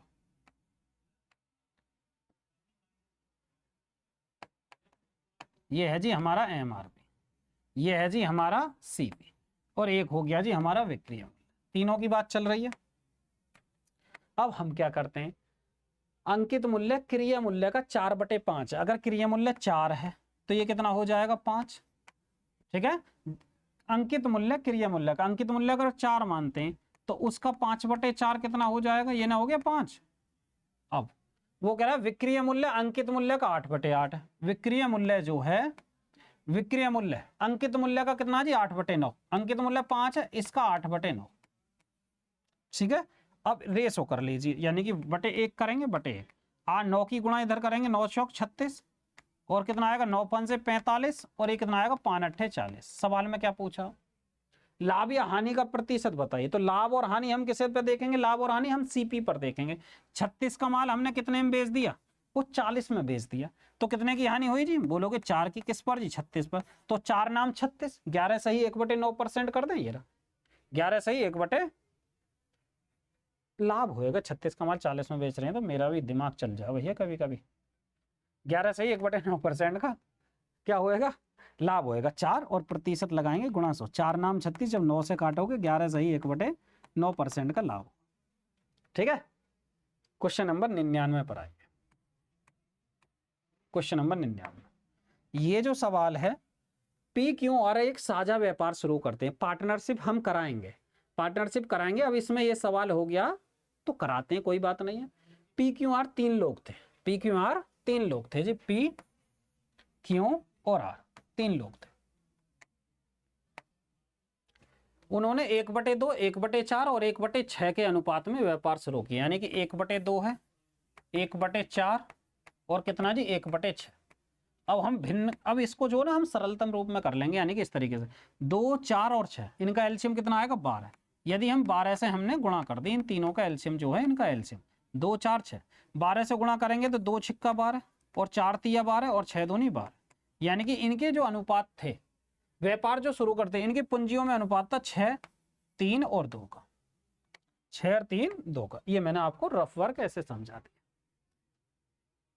4 महीने के बाद क्यों अपनी पूंजी का 1/3, यानी कि 4 महीने तक इसके पैसे लगे, 1/3 निकालनी, यानी कि 3 का 1/3 निकाल लिया, यानी कि कितना निकाला 1, तो शेष रुपए कितने बचे इसके 2, इसके शेष 2 बचे। और अगले 8 महीने के बाद 713 रुपए का लाभ उन तीनों के बीच में बढ़ेगा, यानी कि अगले 8, यानी कि 8 महीने अगले ये रुपए लगे। तो यानी कि ये साल में 12 महीने की बात हुई, तो 12 की यहां गुणा करो, 12 की यहां गुणा करो, यानी कि अब देखिए ये कितना आएगा, 12 छिंग 72, यहां पर 8 4 तिया 12 और 8 दूनी 16, ये कितना आएगा 8, यानी कि ये हो गया जी 28, 12 दूनी 24। अब कोई आदमी जिस अनुपात में पैसा खर्च करेगा उसी अनुपात में वो पैसे लाभ लेता। गांव में बात अलग है कि भाई तू इतने लगा ले, मैं इतने, लाभ बराबर नहीं। अगर हमने 100 में से 60 रुपए लगाए, किसी ने 40 लगाए, तो हमारा जो अनुपात है ना वो 20 से काटो, 20 दूनी 40, 20 तिया 60, 2:3 में ही बटना चाहिए। जैसे शेयर का होता, जिसके जितने शेयर उतना ही प्रॉफिट, उतना ही नुकसान। इसे 4 से काट लें आसान करने के लिए, 4 से काटेंगे तो 18 चौक 72, 18 से कट जाएगा, 4 से 7 और 4 से 6, 713 का टोटल फायदा हुआ था। ये तो रफ वर्क है, इसको हटा देते हैं भाई। 18 और 7, वैसे पीडीएफ जाएगी तो सेंड करेंगे, इसको लिखे देते हैं 12, ये हो जाएगा 6, 3 और 2, ठीक है। अब ये कितना होगा, 18 और 7 कितने जी, 18 और 7 25, 25 और 6 31, टोटल कितना हुआ 31, जबकि सवाल में क्या कह रहा 713। अब 713 है तो कितना आएगा, देखो 23 एकम 23, 3 23 थी 69, यानी कि ये इसका 23 गुना। सवाल में क्या पूछ रहा, पी का हिस्सा, पी 18, 18 की गुणा 23 में कर लो, 18 ही थी 54 5, 18 दूनी 36 और 5 41, 414 ऑप्शन में है। समझ में आई बात? चलते हैं जी 100 पर। ये कौन सा जी, 99 और 100 पर आई। देखिए पी क्यू आर एक साझा व्यापार शुरू करते हैं, ये तो सेम हो गया। 101 पर आए, ए और बी अपनी पूंजी को 2/3 और 3/8 के अनुपात में निवेश करते हैं, एक व्यापार शुरू करते हैं। 4 महीने के बाद ए ने अपनी पूंजी की 50% की कमी और बी ने अपनी पूंजी की 1/3 की कमी की। 1 वर्ष बाद 39 लाख रुपए के लाभ में क्या अनुपात होगा। देखो फिर से कहानी वही है, ऐसा ही सवाल है। यानी कि ए और बी थे 2 लोग, इन्होंने पूंजी किस अनुपात में लगाई, 2/3 और ये है जी 3/8, 3/8। तो मैं इसको ऐसे कर सकता हूं भाई, 8 की यहां पर गुणा करिए, 8 दूनी 16 और 3 तिया 9, यानी कि इस अनुपात में इन्होंने पैसा लगाया। अब आगे पढ़ते हैं सवाल। 4 महीने के बाद ए ने अपनी पूंजी का 50%, यानी कि जैसे ही 4 महीने हुए 50% की कमी कर दी। पहले 16 का 50% 8, 8 की कमी करी, शेष कितना बचा 8। 1 साल की बात कर रहा, तो ये इसके पैसे लगेंगे 12 महीने तक। बी ने अपनी पूंजी का 1/3, बी ने अपनी पूंजी का 1/3, यानी कि 4 माह बाद ही, दोनों कंडीशन है 1/3, तो 9 का 1/3 3, भाई 3 तो बचे कितने 6, 6 कितने 1 साल की बात चल रहा तो बचे 8 माह शेष, और यहाँ पर ये अगले 8 महीने के लिए ये पैसे लगे। अब इन दोनों का देखिए जी, 16 चौका 64 और 8 अट्ठे 64, यानी कि ये तो 128 निकल कर आया इधर, और इधर कितना आएगा 9 चौक 36 और 8 छिंग 48, 8 और 6 14, 7 और 1 8, 84 निकल कर आया, ये 84 आया। ठीक, अब इसको हल करेंगे, देख लीजिए 9 चौक 36 और 8 छिंग 48, 8 और 6 14, 7 और 1 8, ठीक है। अब देखिए किससे काटे, इसको छोटा कर लेते हैं, नहीं तो डायरेक्ट ही करेंगे भाई। 4 से अगर मैं काटूं, 4 तिया 12, 4 दूनी 8, 4 दूनी 8 और 4 एकम 4, ये हो गया 32:21। 32:21 निकल कर आया। 4 से काटते हैं 21, ठीक है। अब ये कितना, 39 लाख। तो इन दोनों को जोड़ेंगे, टोटल भाग कितना हो गया भाई 3, यानी कि तड़ेपन हुआ ना, 3 और 2 5, तड़ेपन वो कह रहा 39। अब वो कह रहा तड़ेपन की वैल्यू है बी का हिस्सा, बी कितना जी 21। अब इसको एक बार देखना कोई मिस्टेक तो नहीं है। 2/3 और 3/8, 8 दूनी 16 और 9। 4 वर्ष के बाद ए ने 50% की कमी की, 4 महीने के बाद, सॉरी 4 महीने तक 16 रुपए लगे तो 8 लगे, अगले 8 महीने की बात की, 1 वर्ष की बात चल रही है ना। तो बी ने अपनी पूंजी का 1/3 की वृद्धि की, बी ने एक पूंजी की 1/3 की वृद्धि की जी। यहां पर 12 आएगा, 8। अब करो वृद्धि की, यहां पर जो है वृद्धि है। अब 16, ये तो 128 ही आया, 36 और 12 अट्ठे 96, 6 दूनी 12, 9 3 12 और 1 13, यानी कि 132 निकल कर आया। ये तो ठीक है ना, 9 चौक 36 और 96, 12 9 3 12 1 13, ठीक है। अब इसको हल करिए जी, काटिए, किससे छोटा कट जाए तो भाई 4 तिया 12, 4 दूनी 8, 4 तिया 12, 4 तिया 12। अगर हम 3, अब तो जाएगा नहीं, 32 और 33 निकल कर आया। 32 और 33 कितना आया 65, 65 भाग की वैल्यू कितनी निकल कर आई 39, 39। सवाल में कह रहा है एक भाग की वैल्यू 65, अब वो पूछ कह रहा है बी का हिस्सा, बी कितना जी 33। अब देखो 13 × 39, 13 पंजे 65, यानी कि 99/5, ये हो जाएगा 5 से 1, 18 पंजे 90, यानी कि 19 पंजे 95, 4 5 अट्ठे 40, 19.8, 19.8 लाख का फायदा। हम कराएंगे पार्टनरशिप, हम कराएंगे, पर ये बीच में आ गया तो कराना पड़ेगा, ठीक है।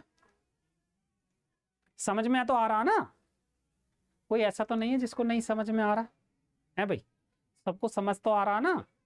कोई ऐसा कैंडिडेट जिसको नहीं समझ में आ रहा है, समझ में तो आ रहा है या नहीं? देखिए 102, 102 आइए। एक डीलर एक कलाई घड़ी 225 रुपए में खरीदता और इसकी मरम्मत पर 15 रुपए खर्च करता, यानी कि 225 में खरीदी, 15 खर्च कर दिए, कितने हो गए टोटल 240 का खर्चा।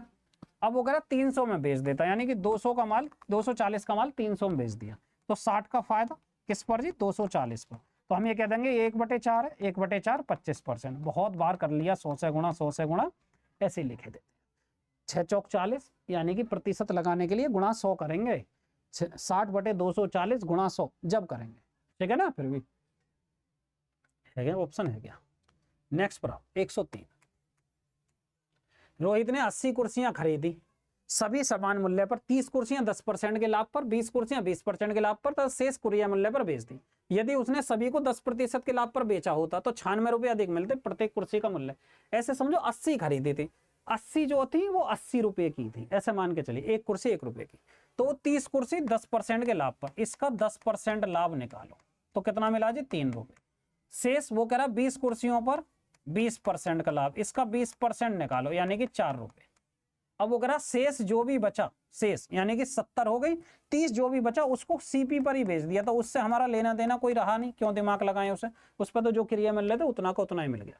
तो टोटल लाभ कितने का मिला, टोटल मिला जी 7, ठीक है।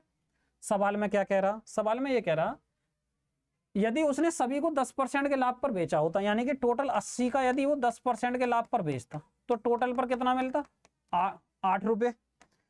अब 8 रुपए मिलता जी, वो कह रहा 96 रुपए अधिक मिलते, यानी कि 7, वो कह रहा 8, यानी कि 1 फालतू मिलता, 1 की वैल्यू 96, वो कह रहा एक वस्तु का मूल्य बताओ, तो हमने एक वस्तु का 1 ही तो माना था, तो 96 की होगी एक वस्तु। 104, एक डाइनिंग टेबल जिसकी कीमत 1500 रुपए, थोक विक्रेता दोबारा 18% 15% की छूट पर खुदरे विक्रेता को बेचता है। देखो डिस्काउंट मैंने क्या बताया, एमआरपी पर दिया जाता है, डिस्काउंट टॉपिक अगला बढ़ाएंगे एक क्लास, अब सवाल आ गया तो करा देते हैं। यानी कि ये था एमआरपी, पहला डिस्काउंट दिया था जी 18%, यानी कि 1500 का 18%, 15 अट्ठे 120, 12 15 एकम 15 और 12 कितना हो गया 27, यानी कि 270 का हमें डिस्काउंट मिल गया 18%। 18 पंजे 90, 9 18 एकम 9 27, 0 10 में 7 गया 3, 4 में 2, यानी कि 1230 अब विक्रय मूल्य हो गया। पर वो कह रहा है एक और छूट देता, यानी कि 15%, इसका 15% देखो 0 15 3 45, 4 15 दूनी 30 और 4 34, 3 15 एकम 15 और 3 19, ये फिर से देख लो, 0 15 3 45 4 15 दूनी 30 और 4 34 3 15 एकम 15, गड़बड़ कर दिया देखे, 0 15 3 45 4 15 दूनी 30 4 34 3 15 एकम 15 3 18, यानी कि ये आया। अब प्रतिशत है, यहाँ जाएगा 184.50 का एक और डिस्काउंट दिया तो 5 जीरो इधर बचेगा, 9 में से 4 जाएगा 5, 12 में से 8 गया जी 4, यानी कि आया 1045 दशमलव इतने में बेच दिया। ठीक है, इस तरीके से भी लिख सके आप इसे, बात वही है। यानी कि 500 था, 18% का क्या दे दिया डिस्काउंट, तो 82% बचा। फिर 15% का तो 85 बटा, यानी कि 85/100। जब इसको हल करोगे 1045.50 आया। ठीक है, डिस्काउंट नेक्स्ट टॉपिक पढ़ाएंगे। 105, सोनल ने 3420 रुपए में एक एसी खरीदा, 400 रुपए खर्चा कर दिया। देखो जी, 34,250 में खरीदा, 400 रुपये उसने और खर्च कर दिए, टोटल खर्चा कितना हो गया 5, 6 और 34। अब बेच कितने में दिया, वो कह रहा 36,000 में बेचिए, 36,000। अब थोड़ा सा कैलकुलेशन कम कर लें, 5 से 5, या ऐसा कर लीजिए, सीधा ही कर लीजिए, कोई दिक्कत ना, या तो थोड़ा सा कम कर लो, या ऐसे देखो 3465 है तो 35 और आगे बचे, 35 आगे बचे, और ये 135 का फायदा। भाई क्या करेंगे, 3465 है, 3500 तक जाने तक 35 और चाहिए, 3600, यानी कि 135 ही तो आया। या कर लेते हैं, 10 में से 5 गया 5, 9 में से 6 गया 3, और 5 में से 4 गया 1। ठीक है, अब किस पर कमाया होगा, 3465 पर कमाया होगा।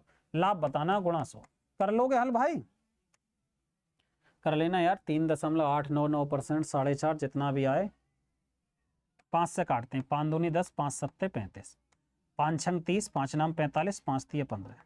अब देखिए, ये 6 और 3 9, 9 से कट जाएगी संख्या, 9 से 3 बार, 9 से 9 सत्ते 63, 6 9 सत्ते 63, यानी कि 300 बटे कितना आया 77। 77 जब इसको करेंगे 7 21, 7 चौक 28, 7 चौक 28, 280, 7 चौक 28, 308 आएगा नहीं, ये हो जाएगा भी 7 तिया 21, 210, 210 तो कितना बचा जी 3 दशमलव समथिंग, कोई एक ही है, क्यों ज्यादा दिमाग खराब करूं भाई। 7 तिया 21, 210 नहीं आएगा, चलो जो भी आए, 21 2 231 आता। ठीक है, जो भी आगे शेष बचेगा बात खत्म, यही हमारा ऑप्शन आ जाएगा। इससे ज्यादा 4 बार तो जा ही ना रहा, 3.89 ही आ जाएगा। ठीक है, 106 पर आओ। समीर ने 1250 में एक एसी खरीदा, परिवहन पर 250 खर्च करे, 250 1250 12,250 और 250, ये कितना हो गया 12,500 का टोटल खर्चा हुआ। वो कह रहा 12,850 में बेच दिया, यानी कि 350 का प्रॉफिट लेकर, 350 रुपये में पूछ रहा, प्रतिशत में पूछ रहा, 12,500 का कितने परसेंट। भाई 2 जीरो से 2 जीरो, अब ये कितनी बार जा सके जी, 5 से काटेंगे, 5 सत्ते 35, 5 से ये 25। ठीक है, 5 से काटेंगे जी 14, और 5 से 5 2.8, 107। थक तो ना लिए प्रॉफिट एंड लॉस पढ़ के। विक्रय मूल्य 5, यानी कि सीपी 18 का माल 15 में बेच दिया, यानी कि 3 की हानि हुई। भाई 3 का ही तो नुकसान हुआ, किस पर जी 18, यानी कि 1/6, 1/6 की वैल्यू 16 से ही 2/3%, गुणा 100 करके कर लेना, 3/18 गुणा 100 बराबर यही निकल कर आएगा, यानी कि डायरेक्ट आपको मैंने फ्रैक्शन वैल्यू बताई है। 108 पर, एक वस्तु के क्रय मूल्य विक्रय मूल्य के बीच का अंतर 328 है। वो कह रहा यदि हानि 40% है, जब भी हम लाभ और हानि लेंगे वो सीपी पर लेंगे। अगर मैं कहूं कि 100 का माल 120 में बेच रहे हैं, 20% का लाभ, तो 20% कितना हो जाएगा सीपी और विक्रय मूल्य में अंतर ही तो हो जाएगा। मैं कहूं 100 का माल 80 में बेच रहे हैं तो 20% की हानि हुई, लाभ और हानि की वजह से क्रय मूल्य और विक्रय मूल्य में अंतर निकल कर आता है, यानी कि ये 328 के। वो कह रहा वस्तु का विक्रय मूल्य ज्ञात कीजिए, वो सीपी ना पूछा, वस्तु का विक्रय मूल्य पूछा। तो ये जो 40% जो, यदि हानि 40% की हुई तो 60% में बेचा होएगा ना समझे। वो ये कह रहा है कि 40% की हानि पर बेचा, जबकि क्रय मूल्य और विक्रय मूल्य का अंतर ये है, उसकी वजह का अंतर ये है। यदि या तो आप निकाल लिए 100% निकाल कर, वो कह रहा है विक्रय मूल्य बताओ, जो 40% की हानि हुई तो 60% ही तो उसे मिला होएगा। बोलोगे ठीक है, अगर हम 60% यहां से निकालें तो यानी कि ये इसका ये कितना, इसका 1.5 गुना हो गया। ठीक है, 1.5 गुना, यानी कि ये समझो ये इसमें आधा जोड़ दिया जाए, या फिर मैं आपको ऐसे ही बता देता हूं, तो इसमें भी आधा जोड़ देंगे। ये समझ में आ गई बात। अगर मैं इसका आधा करके जोड़ दूं भाई, 2 से 1 6 और 4, ये 8 4 12, 6 2 8 और 1 9, 492 में आ जाएगा।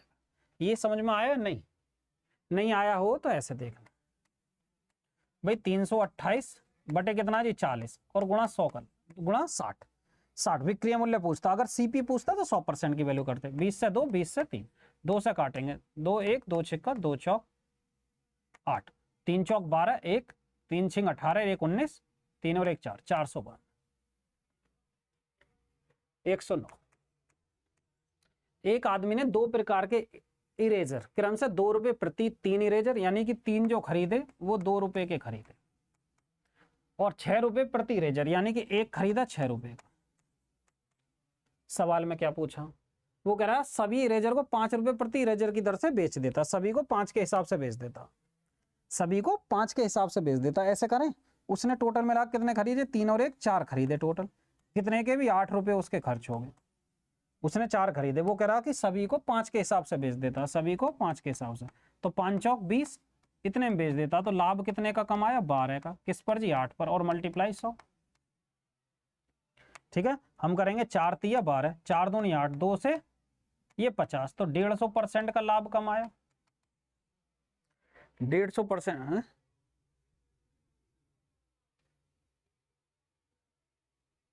ये 4 6 2 8 4, 20 का बेच दिया 5 के हिसाब से, 4 पंजे 20, 12 का फायदा 8 पर, गुणा 100।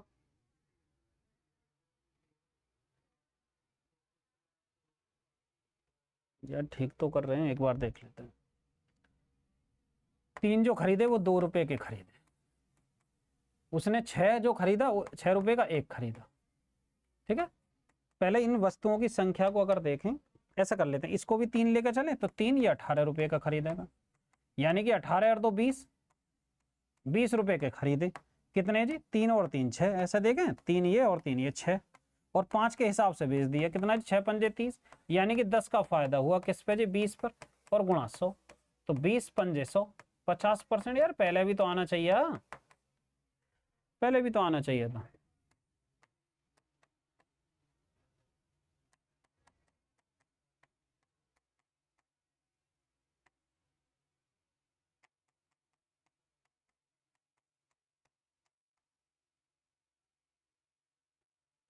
ठीक है, तो वस्तुओं की संख्या पहले बराबर की है, इसने वस्तुओं की संख्या बराबर की है, उसका लाभ प्रतिशत तब निकालें, वस्तुओं की संख्या बराबर निकालने के बाद 110।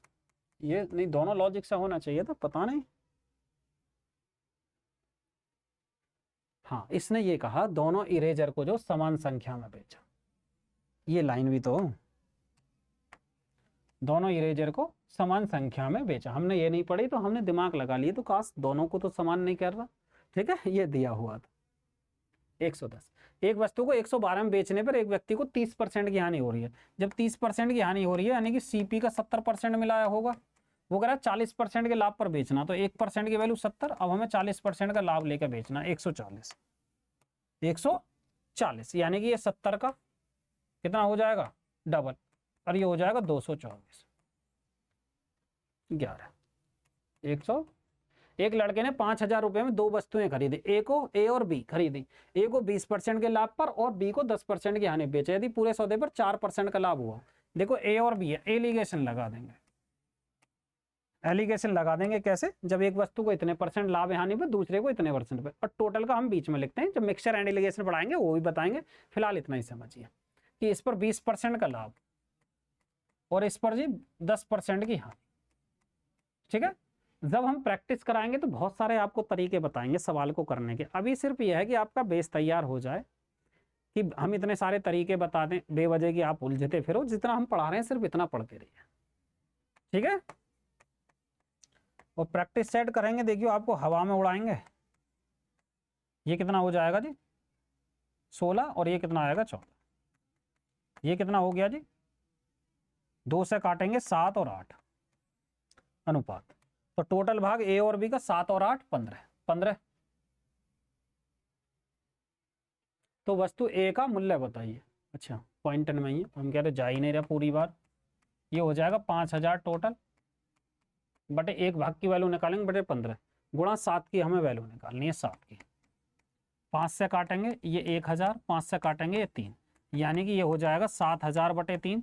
3 से काटेंगे 3 दूनी 6, 1 3 3 9, 3 3 9, जो भी है 112। ए ने एक वस्तु बी को 50% के लाभ पर बेची, बी ने सी को 50% के लाभ पर बेचा, सी ने डी को 40% की हानि बेची, डी ने 587.25 रुपए में खरीदा। तो ए का लाभ, एक ये आपके लिए छोड़ता हूं, ए को 50% के लाभ पर यानी कि 150 बटे 100 कर देंगे। बी ने सी को 50% के लाभ पर यानी कि 150 बटे 100। सी ने 40% की हानि पर यानी कि 100 में 40 घटाइए 60 बटे 100 बराबर 587.25। हल कर लोगे या नहीं? कर लोगे हल, छोड़ दें? कर लोगे हल या नहीं कराएं? देखिए पॉइंट यहाँ है, ये 2 अंक 1 0 से कट जाएगा, पॉइंट को हटाएंगे तो भाई 100 यहाँ खत्म। जब 100 यहाँ खत्म कितना जी, 1 2 और 3, 1 2 और 3 ये होगा। ठीक है, 15 से अगर हम काटें, 2 से अगर हम करते हैं जी, 2 से 3 और 2 से 5, 5 से कितना हो गया 3, अब 3 दिया 9, 9 से काटिए जी, 9 छिक्का 54, 2 9 दिया,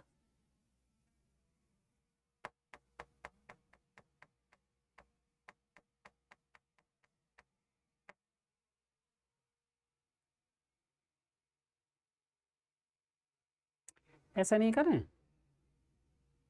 भाई, ये 0 से ही हो गया, 1 2 और 3, 1 2 और 3, 2 से 3 और 2 से 5, 5 ये बचा, 3 से काटते हैं, 3 से 1 2 बचा, 3 नाम 27, 3 पंजे 15, 3 सत्ते 21 और 3 पंजे 15, यानी कि 5 बचा। और 5 से ये कितनी बार जी, 3 बार। और 3 से अगर इसको काटें, 3 छिंग 18, 3 पंजे 15, 3 दूनी 6, 3 पंजे 15, अब लास्ट में 5 है और इधर भी 5 है, तो सिर्फ एक ही संख्या से जाएगा, लास्ट में 5 वाली संख्या से। 15 चौका 60, सिर्फ एक ही ऑप्शन आएगा, इधर भी 5 है लास्ट में, उधर भी 5 है, तो सिर्फ एक ही। तो 15 चौका 60, अब तो चला ही गया भाई 5, और 15 30 45 और 15 पंजे 75, ये 435, 113 पर आई। एक व्यापारी 2 प्रकार की चॉकलेट क्रम से 2 रुपए प्रति 3 चॉकलेट और 6 रुपए प्रति चॉकलेट की दर से खरीदी। यदि उसने प्रत्येक समान प्रकार की संख्या, समान है जी अब की बार, समान संख्या में खरीदा तो 5 रुपए। ये तो वही सवाल है, सेम है, रिपीट हो गया, अलग अलग परीक्षा में पूछा गया होगा। 50% आया, 114। एक वस्तु को 112 में बेचने में एक व्यक्ति को 20% की हानि हुई, यानी कि 80% प्राप्त हुआ जी सीपी का, यानी कितना जी 112। 1% की वैल्यू बटे 80 करेंगे। अब सवाल में क्या पूछा, 45% का लाभ, तो 145 की हमें वैल्यू निकालनी है। 5 से 16, 5 से 29, 16 सत्ते 112, 7 नाम 63, 6 7 दूनी 14 और 6 20। देख लेना भाई, गुणा उड़ा अगर मिस्टेक हो गई हो कोई बात नहीं, वैसे यही होगा। 7 नाम 63, 6 7 दूनी 14 और 6 20, 115। एक उत्पाद क्रमिक रूप से 3 व्यापारियों के हाथों से गुजरता, उनमें से प्रत्येक अपने पास एक उत्पाद को क्रय मूल्य से 30% अधिक बेचता।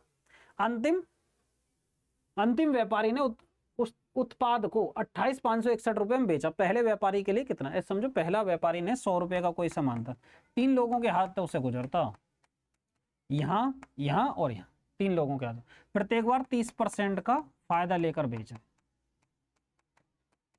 तब फाइनली कितने में बेचा जाता जी, वो 28,561, 28,561। तो अब इसको ऐसे नहीं कर सकते, ये मान के चलो कि जो भी था फर्स्ट वाला 130 बटे 100, फिर 30% का फायदा यानी कि 130 बटे 100, फिर 30% का फायदा यानी कि 130 बटे 100 बराबर जी 28,561।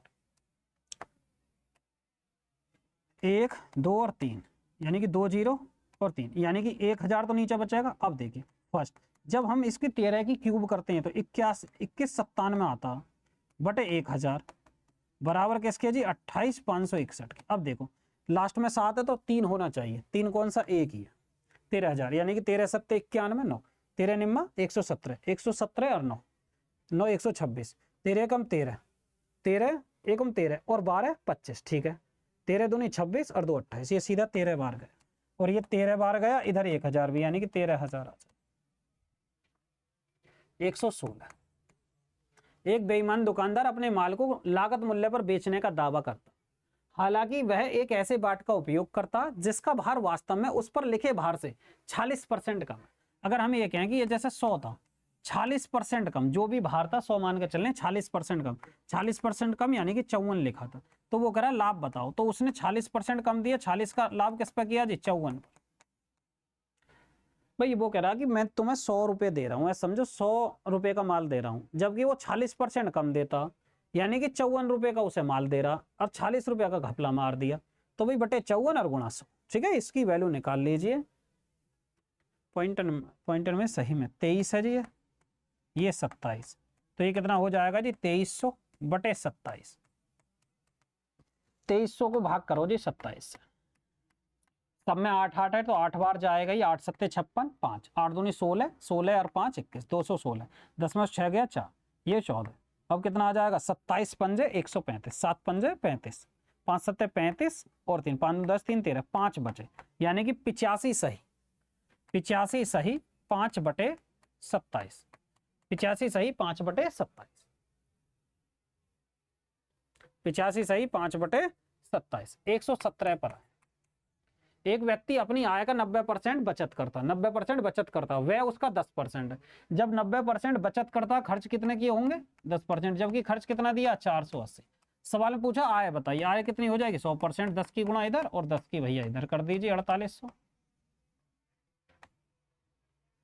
118, एक व्यक्ति 1,10,000 रुपए में सेकंड हैंड कार खरीदता, 1,10,000 रुपए, उसकी मरम्मत पर 94,000 रुपए व्यय करता, 2% का लाभ अर्जित करना चाहता, तो उसका विक्रय मूल्य बताओ जी। देखो 1,10,000 उसने 1 2 और 3 इतने रुपए में खरीदता, मरम्मत पर 94,000 और खर्च कर दिए भैया, जब 94,000 खर्च कर दिए, 4 और ये 2,04,000, 2,04,000 टोटल खर्चा हुआ, वो कह रहा है 2% का लाभ लिया, तो इसका 2% लाभ लेकर यहीं पे जोड़ दो, परसेंट के लिए 2 जीरो खत्म, 2,040 1%, तो 4,080 2%, और भैया जोड़ लो इसे, जितना भी आए 802 ये आया,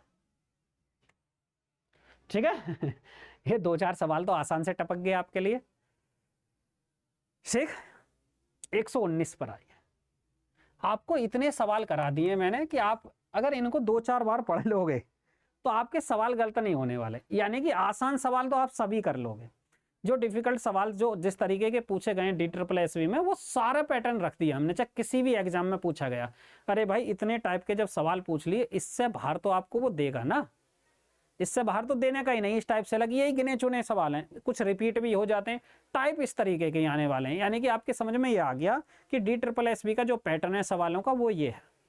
बस मेहनत करिए और एक बुक रखिए, उससे भी प्रैक्टिस करिए, हमारी क्लास पढ़ते रहिए। बात करता हूँ, जब प्रैक्टिस सेट हम लगवाएंगे आपको और कॉन्फिडेंस बढ़ जाओगे, बोलोगे सर क्या बात है जी, ठीक है। उस टाइम पर आप हवा में बात करोगे मैथ में, टेंशन ना लो। देखिए, एक निर्माता अपने विक्रय मूल्य को उत्पादन लागत से 5% अधिक करता है। यदि उत्पादन लागत 5% बढ़ जाता और निर्माता अपने विक्रय मूल्य 40% बढ़ा देता, तो लाभ प्रतिशत बताइए।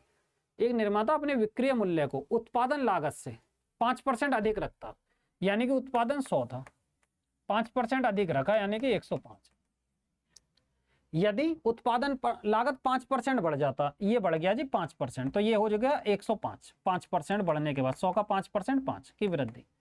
और वो कह रहा है निर्माता अपने विक्रय मूल्य 40% बढ़ा देता, इसका 40% देखो कितना निकल कर आएगा, इसका 40% बताइए जी कितना आएगा। भाई 10% हो जाएगा 10.5, 40%, 40 4 पंजे 20, यानी कि 42। भाई 42 हम जोड़ देंगे, ये कितना आएगा 7 4 और 1, ठीक है ना। अरे 105 का 10% के लिए यहाँ हो गया 4 4 पंजे 20, 2 ये 2 आया, 42 ही तो आया ना, और 47 हो गया। वो कह रहा तब तो लाभ प्रतिशत बताए, 105 का माल 147 में, तो भाई कितना 42 का फायदा, 42 का फायदा किस पर जी 105 पर, और मल्टीप्लाई 100। देखिए इसको हल करना, 21 दूनी 42, 21 पंजे 105, 5 से इसको 20, यानी कि 40% का प्रॉफिट 120। एक गाय और एक घोड़ा 40,000 रुपए में खरीदे जाते हैं। यदि गाय को 20% के लाभ पर और घोड़े को 10% की हानि पर, कुल लाभ कितना होता? 5,000। अगर यहाँ पर आपको कुल प्रतिशत में भी तो वैल्यू दे सकता, आप एलिगेशन में परसेंटेज लगाइए रुपये से। टोटल कितना? 50,000। या तो ये देख लीजिए 50,000 जो 40, इसका 4 लाख का कितने परसेंट है, प्रतिशत निकालेंगे। अगर हम एक देखें टोटल जो 50,000 का फायदा मिला, तो ये जो है 4 लाख का कितना परसेंट है ये निकाल लेते हैं। ठीक है, परसेंटेज से ही निकालना। तो भाई ये हो जाएगा हमारा 3 0 3 0 1 0 ये 1 0 ये 1 0 से 1 0, तो ये कितना है? 50। 50 को 4 से भाग करेंगे, 12.5% निकल कर, 12.5% निकल कर आए। तो हम कह सकते हैं एक भाग तो 20% के लाभ पर और दूसरा भाग जी 10% की हानि पर, और यहाँ पर कितना जी? 12.5%। तो इन दोनों का अंतर कितना आएगा? 12.5, ये हो जाएगा 7.5। इन दोनों का अंतर हो जाएगा जी 22.5। तो ये हो जाएगा, पॉइंट से पॉइंट कट गया। हम करेंगे जी 15 से 15 और 15 पंजे 75, यानी कि हम ऐसे भी कर सकते हैं 75 का सीधा 3 गुना, यानी कि ये 3:1 आया। टोटल भाग 4, 4 भाग की वैल्यू कितनी है जी? 4 लाख। ठीक है, पूछ क्या रहा? गाय के क्रिया मूल्य, गाय कौन सा था? गाय 20% के लाभ पर क्रिया मूल्य, यानी कि 3 भाग की वैल्यू लेनी है, यानी कि ये इसका 1 लाख गुना हो गया 1 लाख। तो गाय की वैल्यू कितनी हो जाएगी? 3 लाख। 1 2 1 2 और 3 5 0, वो कह रहा है उसका 4/5 निकालना। 5 से भाग करेंगे, 5 6 30, यानी कि ये कितना आ गया? 4 7, यानी 2,40,000। ठीक है, 2,40,000 आया। इसी सवाल को हम ऐसे भी कर सके, इस सवाल को हम ऐसे भी कर सकते थे।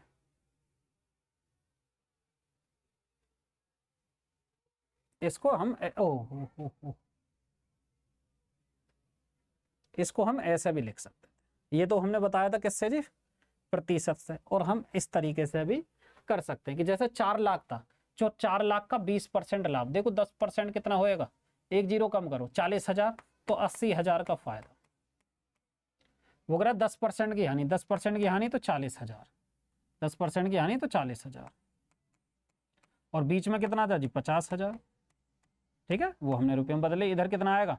90,000, और इधर कितना आएगा? 30,000। ये इसका ये 3 गुना 3:1।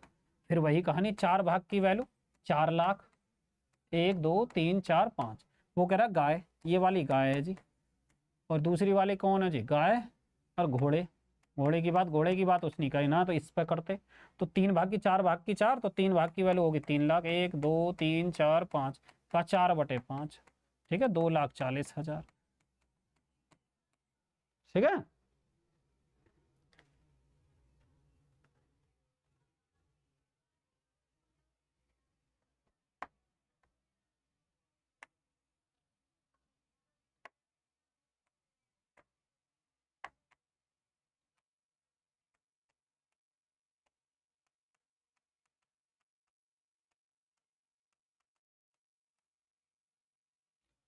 कंप्लीट। चैप्टर क्या जी? कंप्लीट हो गया। ठीक है, कंप्लीट लिखे देते हैं। नेक्स्ट कौन सा पढ़ने वाला है इसके बाद? नेक्स्ट आएगा आपको टॉपिक डिस्काउंट। सिर्फ एक क्लास, 2-3 क्लास नहीं, डिस्काउंट की सिर्फ एक क्लास, सिर्फ। ठीक है, 2 आए तो कह नहीं सकते। ठीक है, वैसे कोशिश करेंगे एक ही क्लास की। मेहनत कर रहे हैं आपके लिए, थोड़ा जो भी पढ़ो वो सीरियस होकर पढ़िए। ठीक है, क्योंकि जितने हम सवाल करा रहे हैं, हो सकता है कि आपको पेड कोर्स में भी नहीं कराएं। सब लोग टाइप से करा देते हैं, कुछ गिने चुने सवाल करा देते हैं कि कंसेप्ट बता दिया, ठीक है जी, टाइप हो गए, उसके बाद करते रहिए। प्रैक्टिस कोई कोई कराता, तो इस बात को सीरियस से समझना। ठीक है, सीरियस होकर पढ़िए, क्योंकि इतने सवाल कोई नहीं कर रहा था। ठीक है, वो भी यूट्यूब पर, और यूट्यूब पर भी कराते हैं तो वो हलवा सवाल कराते हैं कि गिने चुने सवाल। जैसे कि अगर हम 116 न लगाते, अगर हम 60 सवाल लेकर आते और एक क्लास में 20 लगाते, आपके सामने ऐसे रखते, तोड़कर कहीं बोलते कि वाह क्या टीचर है मैथ का। ठीक है, सवालों को हवा में उड़ा देते हैं, जबकि होता ऐसा कुछ नहीं है। सारे सवाल हवा में नहीं उड़ते। आप भी टीचर हो, आप भी जानते हो, जब आप इस लाइन की तैयारी कर रहे हो तो आप भी समझते हो ये बातें कि हर सवाल हवा में नहीं उड़ा सकते। ठीक है ना, हर सवाल में ट्रिक नहीं लग सकती। बस दिमाग में पैटर्न को समझिए, कंसेप्ट को समझिए, उसके आधार पर चल रहे हैं। ठीक है, ऐसा नहीं। और ट्रिक एक भी याद नहीं करनी, ऐसा मत करना कि छोटी छोटी किताब आती हैं कि प्रॉफिट एंड लॉस के ट्रिक, दुनिया भर की ट्रिक याद कर लोगे, कुछ ना होने वाला उनसे। इस बात को ऐसे समझो, कितनी भी आप शॉर्ट ट्रिक समझ लीजिए गुणा की, गुणा करने की कितनी भी ट्रिक खींच लिए, और जब पेपर में बैठोगे ना, गुणा सिंपल तरीके से करने वाले हो। ठीक है, बस कोशिश ये करिए कि 1 से 30 तक के पहाड़े याद रखिए, 1 से 50 तक के स्क्वायर याद रखिए, और 1 से 30 तक के क्यूब याद रखिए। ये बहुत इंपॉर्टेंट है, जो आपके कैलकुलेशन में वो हेल्प करेंगे चीज़ें। तो क्लास को समाप्त करें जी। ठीक है, तो आज की क्लास को समाप्त करते हैं। सभी को जय हिंद, मिलते हैं नेक्स्ट वीडियो में।